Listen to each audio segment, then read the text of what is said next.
Do you love the Starbucks egg white bites? These are great if you want something a little bit lighter than their other ones. And I'm going to show you how to make them. They're really, really simple to make. You are going to need egg whites. You're going to need cottage cheese,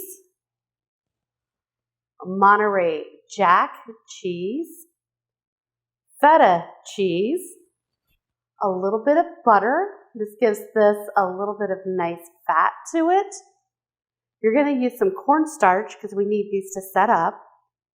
Then we are going to use red bell peppers, and we are also going to use a little bit of green onion.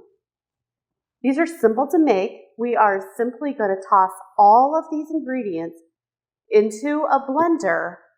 We're going to blend them, and then we're going to use a sous vide.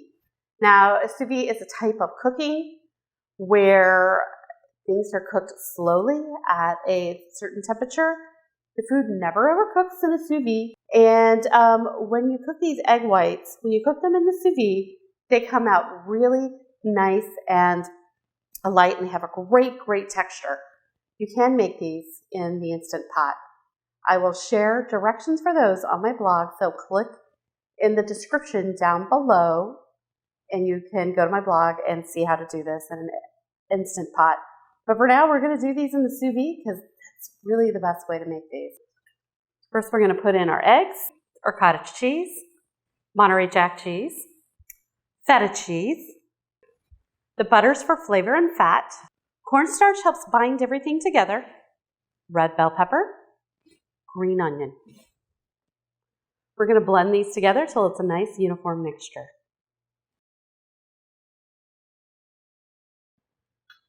I want to take a moment and just talk about the jars for this. These are canning jars. These are, I believe, a half pint canning jar. Link is in the description down below. These jars are made to handle pressure and heat. If you use a canning jar, these will not break while we are using the sous vide. When you're done cooking these, you need to remove the egg bites from the jar and do not put these in the broiler. If you put these jars under a broiler, they may break. So again, just straight up canning jars. We're going to use these. And I'm just using regular, ordinary canning jar lids. So they can actually, again, they can take the heat. Now I like using this style right here because the top is a little bit wider than the bottom, so they are super easy to get out. Now I am going to put a little bit of nonstick spray in these, just kind of help them get out and release. So let me spray the jars with nonstick spray, and we're going to pour our egg mixture in the jars.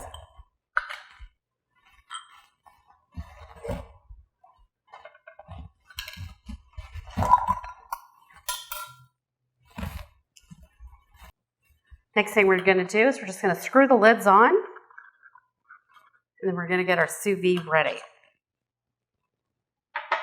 So I'm going to turn this on. I'm going to set it to 167. When the water temperature turns to 167, I'm going to put these into the sous vide and cook them for about an hour.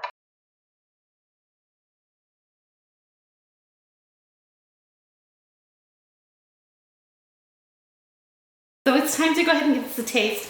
I have it nice and toasted on the top. This has a really nice, very light texture to it. It's really good. It's light. I'm getting notes of the green onion and the red bell pepper in there. I didn't add any salt to this recipe because I felt like between the Monterey Jack cheese and the feta cheese that it was seasoned perfectly. There's a little bit of the Tabasco in there to give it a little punch of heat, and it has a little bit of acid in there, so it adds a really nice flavor. It was really, really good. When I developed this recipe, I tried it so many times a long time ago that I couldn't eat them for the longest, and gosh, I think this one's going back into my menu rotation. So you can see that these were simple to make. And they don't take very long. Now, if you don't have a sous vide, you can buy the mold and cook it in the Instant Pot. I have directions for that on my website. I think that the result is much, much better. The eggs are creamier, they're more tender, they're smoother. You don't take a chance of them overcooking when you use the sous vide. And it's so much cheaper to make these at home. Do they taste just as good? Yes, they do. This is a great copycat recipe. What's great about this recipe is that you're going to be able to customize it with whatever you like. Perhaps you have some leftover green chilies and you want to stick some of those in there. That would be wonderful. You have little bits of ham or turkey left over. Go ahead and add those in. Those will taste great. If you don't have any Monterey Jack cheese, consider like a cheddar cheese or even American cheese. It's going to be wonderful. I hope you give this recipe a try. Do me a favor, if you haven't already subscribed, go ahead and subscribe and hit that bell notification so you can see all the recipes that are coming up next. And also drop me a comment down below. Let me know what you'd like to see next. Thanks so much for watching.